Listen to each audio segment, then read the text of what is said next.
Ujambo mtazamaji popote ulipo, ikiwa ni saa 12 na dakika 58 saa za Afrika Mashariki. Karibu kwenye taarifa za KTN leo jioni hii. Mimi naitwa Ali Manzu, mtangazaji mwenzangu kupitia lugha ya ishara ni Angel Lois.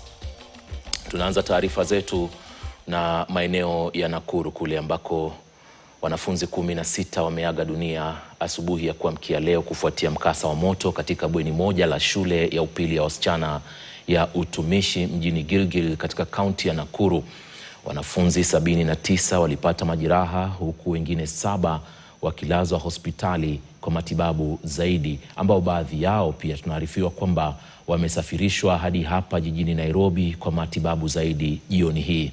Huku uchunguzi wa chanzo cha moto ukiendelea, wingu la huzuni limegubika shule hiyo, wazazi, walimu na wanafunzi wakiendelea kuomboleza.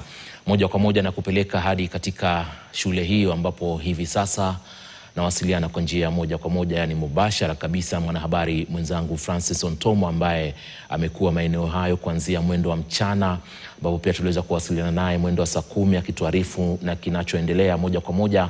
Nadhani Ontomo unanipata vyema kabisa. Bila shaka ni taarifa za huzuni, hususan kwa familia, wanafunzi wenyewe na hata walimu ambao mara nyingi unakuta wao ndio wanaathiriwa zaidi. Labda tupashe haraka haraka kwa kufikia hivi sasa, yani hali iko vipi na umeshuhudia nini, hususan hisia kutoka kwa wazazi ambao walifika hapo na kupata taarifa ambazo bila shaka zinavunja moyo? Bila shaka mwenzangu Manzu, imekuwa ni siku shubiri, ni siku ndefu ambayo wazazi wamekongamana hapa katika shule hii, si kwa kukuja kwa sherehe yoyote ile, bali kwa kuja kuomboleza na kujaribu kuja kuelewa nini ambacho kimefanyika ama nini ambacho kilifanyika usiku wa jana, ambapo moto uliweza kutokea katika shule hii na kuweza kuangamiza watoto hao 16. Tunavyozungumza hivi sasa, ni kueleza kinachoendelea nyuma yangu ni kuwa hadi kufikia sasa mili bado haijaondolewa hapa shuleni. Maafisa kutoka idara ya ujasusi DCI wamekuwa wakikita kambi hapa wakijaribu kuandaa kidogo mili hiyo ili iweze kuondolewa, kwa sababu lazima iweze kuondolewa, iweze kutambuliwa na kuwekwa kwenye vifaa ambavyo vinafaa kabla mili hiyo iondolewe. Kwa hivyo kufikia sasa bado navyozungumza na wewe, mili bado iko nyuma yangu, na familia, kuna baadhi ya familia ambazo zimekita kambi hapa kutoka mwendo wa saa 12 asubuhi. Wamekuwa wakiuliza tu maswali mengi kuhusiana na mkondo ni upi ambao tunaelekezwa, kwa sababu baadhi yao hawajaelezwa chochote waliko wapendwa wao. Kwa hivyo ni siku ambayo imekuwa shubiri sana, na kile ambacho kinatusibu zaidi hapa ni kuwa kufikia sasa bado rasmi hatujaelezwa chanzo cha moto huu, kwa sababu tumekuwa tu tukisikia kuwa kulikuwa na hali ya mshike mguni ponye katika harakati hizo ambapo wanafunzi walikuwa kijaribu kujiokoa, lakini hadi sasa hatujaelezwa haswa ni nini kilichofanyika. Tuliona kulikuwa na harakati za kujaribu kufanya upelelezi. Kuna baadhi ya wanafunzi ambao waliwekwa pamoja kuweza kuulizwa maswali na maafisa wa usalama kuulizwa ni nini kilifanyika ili waweze kusaidia katika upelelezi au uchunguzi unaoendelea. Lakini kufikia mwendo ambao tunakuja hewani hivi sasa haijabainika waziwazi haswa ni nini ambacho ni chanzo cha moto huu. Baadhi ya wazazi ambao nimekuwa nikikongamana na wao hapa wamekuwa wengine, baadhi yao wameweza kukutana na watoto wao, na kuna baadhi ya wale ambao wameelezwa kinaganaga kuwa wapendwa wao walifariki, lakini kuna wale ambao bado hawajui waliko wapendwa wao. Kwa hivyo ni hali tata na tete kidogo hapa katika shule hii ya Utumishi. Labda Manzu niweze kuzungumza na mmoja wa wazazi ambaye amefika eneo hili kupata tu hisia zao ni nini ambacho kinaendelea. Acha nizungumze na mmoja wao hapa, ikiwa unaweza kusongea karibu. Tatueleza jina lako na tuambie hali imekuwaje siku ya leo. Asante, mimi naitwa MC Vikings. Mimi ni mzazi jirani hapa na pia ni kiongozi wa hii area kama mwaniaji wa diwani wa chiti cha MCA hapa. Tulifika hapa jana usiku kitu saa 6 hivi.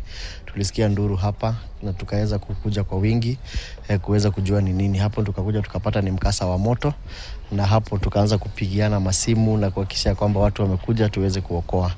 Na jinsi ambavyo tulikaa kidogo, lakini tuliweza kuona baadhi ya zimamoto zikikuja, wakakuja wakatusaidia na moto ukaweza kuwa contained. Hata hivyo tuko na huzuni sana kwa sababu kuna baadhi ya watoto ambao hawakuweza kuepuka hapo, na wakati ambapo uchunguzi iliweza kufanywa tumeambiwa kwamba ni watoto 16 ambao waliweza kufariki katika hilo janga.